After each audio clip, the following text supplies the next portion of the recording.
Cleveland didn't just trade Kenny Pickett. They lit a fuse under their own locker room, and now everyone's pretending they don't hear it hissing. Yes, click confirmed. The Browns moved Pickett to the Raiders. That's the headline. But the real story? The one fans are whispering at tailgates, screaming on call-in shows, and stitching into late-night clips isn't about the guy who left. It's about the name the team keeps trying to keep small on the depth chart and somehow gets bigger every single day. Shedeur Sanders. The third-string rookie with 0 NFL starts and a city full of expectations strapped to his shoulder pads like a jetpack. Here's why this matters right now. Cleveland has run on heartbreak for decades, on short bursts of hope and long stretches of maybe next year. A safe plan is a luxury this franchise can't afford anymore. The Pickett trade shrank the excuses and widened the runway.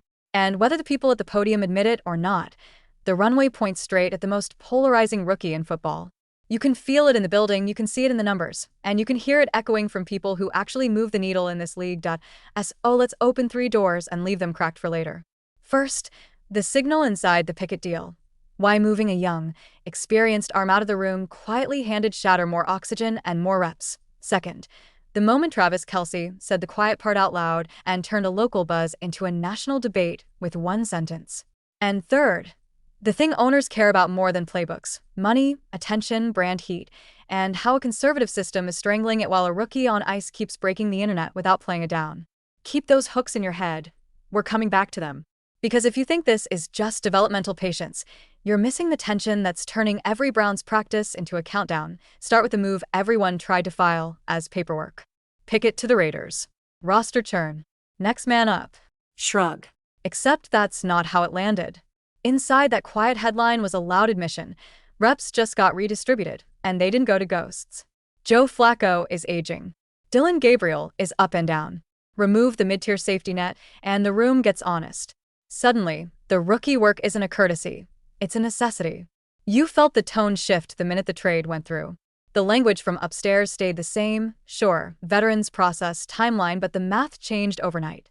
That's not a rumor. That's rep count. Picture the scene because it matters. Morning install, defensive backs chirping after a pass breakup, and over on the far field, the ball comes out from the kid everyone still wants to call QB3.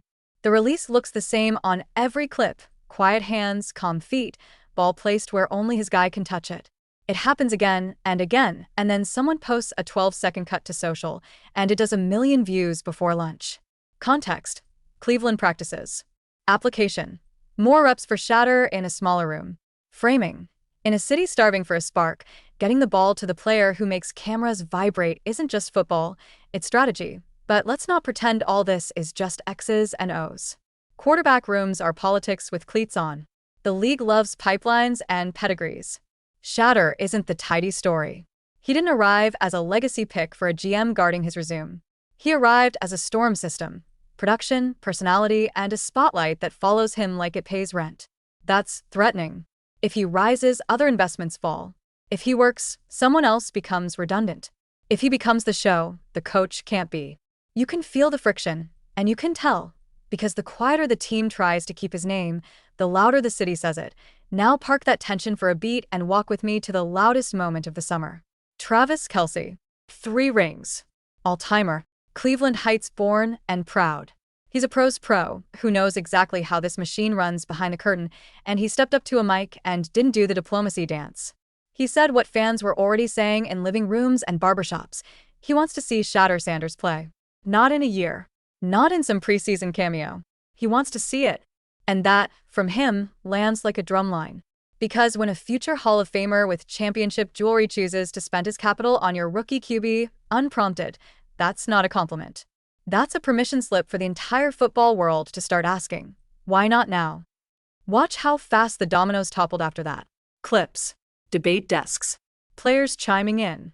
Analysts doing the I'm just asking questions routine as they very much make a point.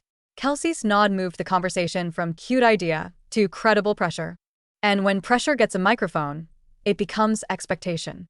Context: a star's cosign. Application: national narrative acceleration. Framing: this is no longer a fringe theory from Colorado diehards. It's a primetime conversation led by someone with rings and roots in the city you're coaching in. This is where the public mood flips from curious to combustible. Because Cleveland isn't just measuring wins, it's measuring pulse. And under Kevin Stefanski, the pulse has been steady, bordering on flatline. Efficient. Controlled. Conservative enough to be confused with anesthesia. The play sheet reads like tax law. The tempo feels like a tutorial. Meanwhile, the rest of the league figured out what Hollywood learned decades ago. You can be brilliant, but if you're boring, you disappear. That's not a shot at intelligence. It's a reality check about attention economics. And attention is football's shadow currency. Enter the kid who never has to ask for a camera because the camera already knows his name. Every practice ball that spins perfectly into a net is content. Every off-the-cuff quote in the locker room becomes a stitch TikTok. The team can list him as QB3. The market listed him as QB1 and buzz the second he walked through the door. That isn't hype for hype's sake. That's leverage. When stadium sections go from gray to orange because of one player's potential, you're not just making fans happy, you're changing the math in the owner's suite, and the money math has been screaming in plain English. Reports of Shedeur's merch moving like a halftime giveaway. Jerseys flying. Clips converting. Sponsors sniffing around the idea of Cleveland mattering again on Sundays. Think about that for a second. Before an NFL snap, the rookie is already a top-of-the-chart name in sales and searches. That's not normal. That's gravity. Now hold that up against the product on the field, safe, tidy, and politely forgettable, and tell me that's sustainable in 2025. The league flexes games to chase heat. Broadcasters hunt storylines like their first downs. Keeping a ratings magnet on a leash while bemoaning empty seats is like owning a Ferrari, and arguing your driveway is too short to drive it. Somewhere in there, right between the check down on 3rd and 9 and the post-game, we need to execute soundbite. The fan base went from loyal to agitated to something scarier for any franchise. Numb. Apathy is louder than boos. It's the sound of people finding other things to do. And apathy is exactly what a live wire like Shedeur short circuits. He's not just skill set and systems fit. He's energy. He's chaos in a good way. He's the difference between a noon regional and a late window that pulls eyeballs from coast to coast. That's why the tension feels personal now. The crowd isn't just begging for wins. They're begging to feel something again, and of course, the counterargument is neat and familiar. Development takes time. Let the rookie marinate. Let the veterans steady the ship. Sounds wise. Except the ship isn't sailing, it's circling. And every circle around the harbor costs you momentum you can't buy back in December. Expectation versus reality. They expected quiet grooming in the shadows.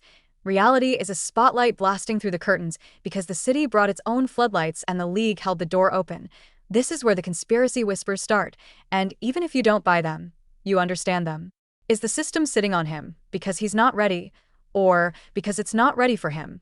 Is this caution, or protection of egos and payrolls and pecking orders? Be honest. If he hits, who gets marginalized? Whose plan gets torn up? Who stops being the adult in the room and starts being the guy who almost talked Cleveland out of a moment? That's not accusation.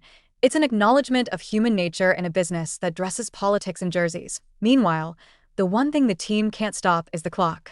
Every day that the depth chart says QB3, the internet says QB now. Every day a DB jumps a drive route in practice and the kid freezes him with eyes, it hits another algorithm. There's a reason even the short clips feel like trailers, because the audience has already decided the movie they want to see. And that, more than anything, is what pins Kevin Stefanski to the wall. If he waits and the offense sputters, the city asks why he waited. If he plays him and the kid pops, the city asks why it took this long. If he plays him and it's rough, he'll be told he waited so long he invited the rust himself.